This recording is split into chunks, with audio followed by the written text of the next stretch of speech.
wants to remind conservatives how important it is for them to vote in the January 5th election.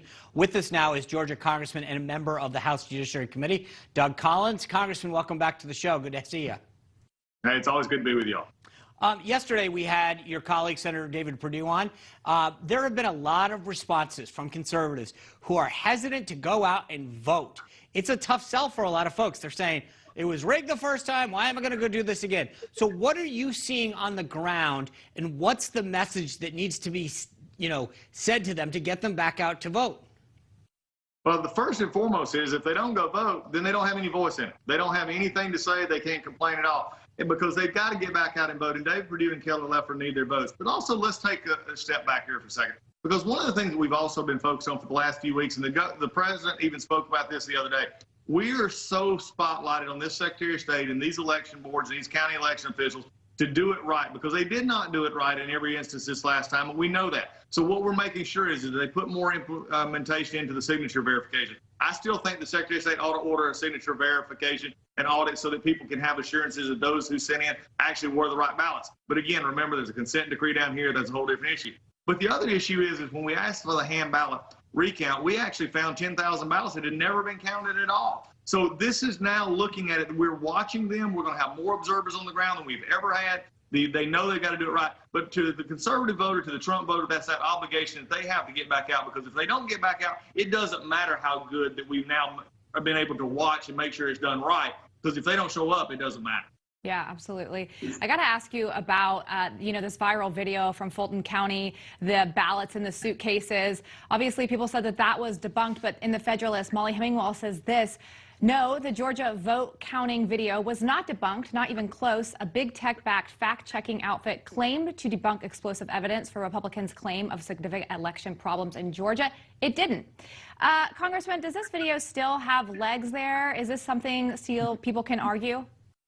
It's not only has legs, it's running a marathon right now. Because it's just one that they're dealing with. And look, there needs to be a serious investigation in this. And I'll take it. I've not heard this, but I would like to know that if the GBI is actually investigating it, because this is not new. The video may be new, but the knowledge of what happened at the State Farm Arena that night was not new. In fact, the night of the election, when we were all going through election results, we heard about this, quote, water main break. We said that it was going to stop counting, and that was already on the election night. And then 2 days later, I talked about this at a press conference that we had with Don Jr. and others, and we knew that the media had this information, but they wasn't reporting on it. So the question becomes, is there a viable answer for it? Then let's let the Secretary of State, let's let the GBI, let's let others actually then look into this. But if there's not, then it needs to be investigated. It can't just simply say, well, we've watched the video and this is what happened.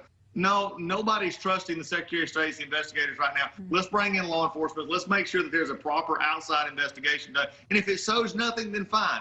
We've got to make sure these elections, for everybody's mind, is good, because perception is reality. And unfortunately, with a lot of other discussion going on, the perception with this video makes it all the worse. So we've got to make sure people understand that. It's still going on. Hopefully, we'll be able to get some answers on that. Yeah, I think to your point, why not involve law enforcement? Just get some people to go in and say, we talked to them, nothing happened. If the police go and do that, or investigators. But to say that the Secretary of State just explained it away sort of debunks it, I'm not sure that settles it for a lot of folks.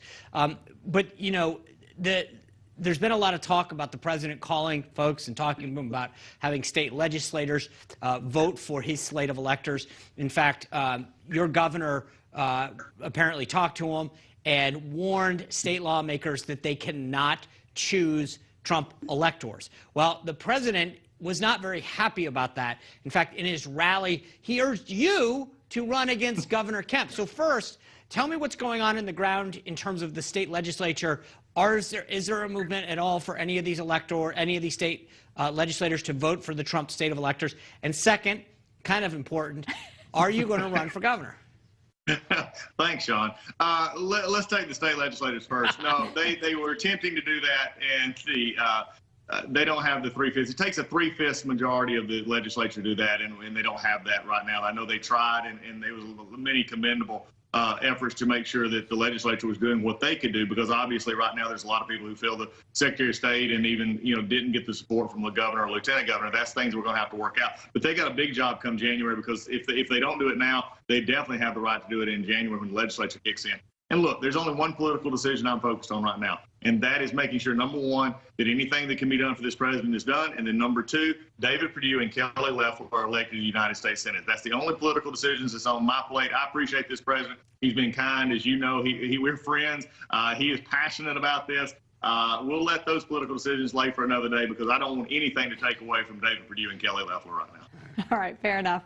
Got to ask you about this. The Attorney General of Texas has just sued 4 battleground states, which Georgia is one of those, Michigan, Pennsylvania and Wisconsin being the others, at the Supreme Court level over election rules. You know, the president has been tweeting about this in support of it. Where do you think this thing is going to head? Well, it'll go to the Supreme Court because this is a original jurisdiction case with the Supreme Court. They can actually take this course because it's a court case between states. I just heard recently, just in the last hour, I think the Supreme Court has set briefs for these states that are named as of Thursday.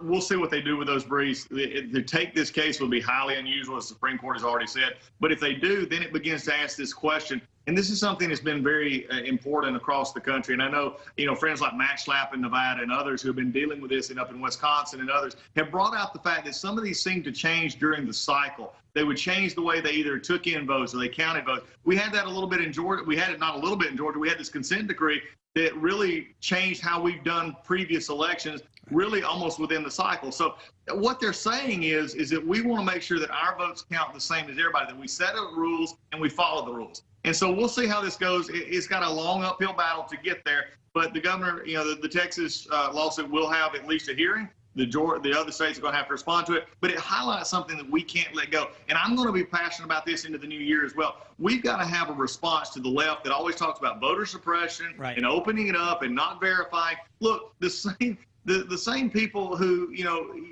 they have to have in the Democrat National Convention had to have a picture ID to get in, don't want a picture ID to actually vote. Well, and it's the problem. It's not lost on anyone that Stacey Abrams, who ran for governor, still hasn't conceded it 2 years later and says that it was stolen, Congressman. But I appreciate your passion on that, and I do think that this is going to be something that we want to follow up on, because you're right. There's a lot of things that we need to insist on going forward. We watched it in plain sight last time, the lack of a photo ID, this mail-in ballot. We cannot allow it to happen again. So let's check back in with you soon.